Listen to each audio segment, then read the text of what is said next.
Today we're going to be going over 4.7, which is graphing inequalities. We've already learned how to write an inequality. We're going to take it one step further and try to identify an inequality based off of a graph, and then also to physically graph an inequality.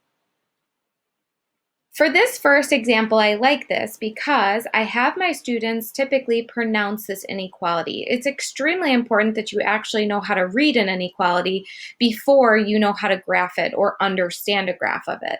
So here we have x. This symbol is greater than. So x is greater than 3. And I'm going to focus on this word greater than 3. Okay, so if you go over here and look at the graph, you can see that there's an open circle on 3.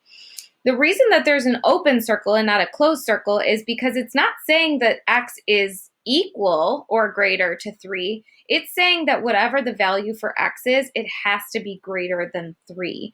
So we know that we'll have to start at 3, which is open on this number. But then we also see, since it's greater than, the arrow is pointing to the right because everything to the right on a number line is greater than 3. So you really have to understand a number line before you know how to actually graph or identify based off of a graph. We know everything to the right of 0 is greater, everything to the left of 0 is smaller. Okay. So there is a lot on this page. Feel free to pause the video at this point if you want to copy everything down. If you don't want to copy everything down, I'm going to focus on specifically what you should copy down for your notes. If you have a greater than or less than symbol, you're going to need to have an open circle on the value that's given in your inequality. So we want to have an open circle if it's greater than or less than. This is because it doesn't actually equal that amount. It's just telling you to start here and it's either greater than or less than that value.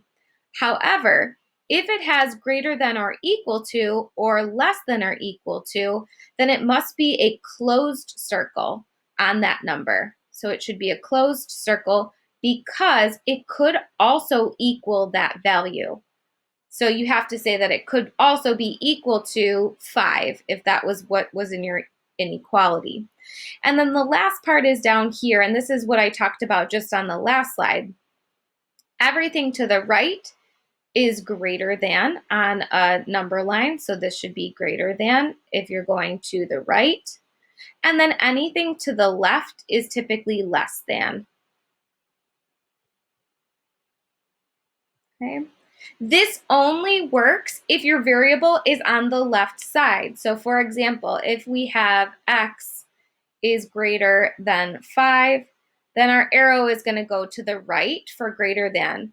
However, if your inequality is written as -3 is less than q, I would strongly encourage you to flip these first. Bring your variable to the left side, so q.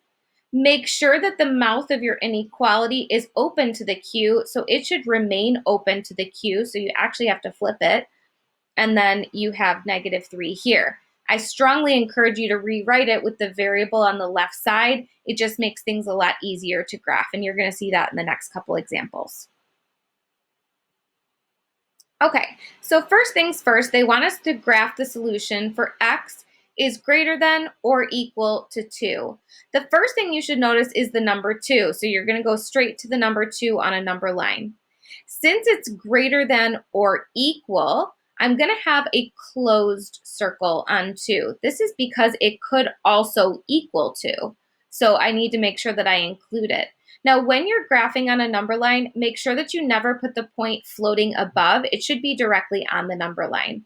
And then since this is greater than, I'm going to be going to the right because everything to the right of 2 is greater than 2. So I'm going to go ahead.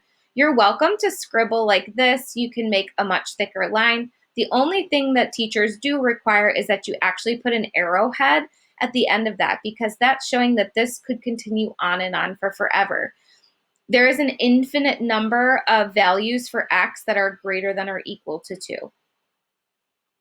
Let's go ahead and try another one. For this one, x is less than -8. So you're going to go to -8. Since it's not also equal to, I'm going to have an open circle on -8. So we're going to go to -8. I'm going to put an open circle there because it doesn't say anything about it being equal. And then since this inequality is less than, everything to the left of -8 is less than -8. So I'm going to put my arrow to the left, and that is x is less than -8. This one I really like because these are flipped. And remember what I spoke about the last few slides ago is I encourage you to move your variable to the left side. So I'm going to bring x to the left side. I'm going to bring -3 to the right side. Make sure your inequality is still facing the same way. So my inequalities, the mouth is open to -3. So keep it open to -3. Now, I encourage you to use this inequality when graphing. It just makes things a lot easier. I wouldn't use this one. They're the same, but a lot of kids get caught up on this is greater than, so they think that their arrow should go to the right, when really having it reversed like this helps you understand truly. It's actually saying x is less than -3. So I'm going to go to -3. It's going to be an open circle, so go to -3. Put an open circle since it doesn't say anything about being equal, and then it's less than, so everything to the left is less than -3. Okay, I'm hoping we're getting comfortable graphing. Let's go ahead and switch gears to what happens if they're already graphed for us. How do we write the inequality? So first thing I have my students do is write down a variable. I'm just going to continue using x. The second thing I have my kids do is leave a space and put down the value that's graphed. And I can see that the value is 4 here since there's a circle on 4. The next thing you need to look at is the arrow is pointing to the left, and everything to the left of 4 is less than 4. So it's going to be a less than sign. I know that this is not underlined because it doesn't say anything about it being equal since it's an open circle.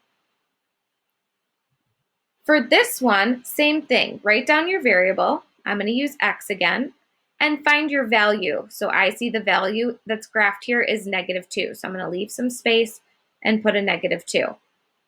The next thing I notice is that my arrow is pointing to the right, and everything to the right of -2 is greater. Those are larger numbers. I'm not going to put an underline because it's not greater than or equal to since this is an open circle. Okay, for this one, write down your variable and also your value. My value is 0. I see that my arrow is pointing to the left, which stands for less than, since everything to the left is less than. And since I have a closed circle, this means that my value for x could also equal 0. So I'm going to underline that. Okay. And our last example here, we have, make sure you write down your variable and your value, which is -8. And the inequality symbol that goes inside, I see it's going to the right, which is greater than. And then I also see it, since it's filled in, it means it could also equal -8. So x is greater than or equal to -8.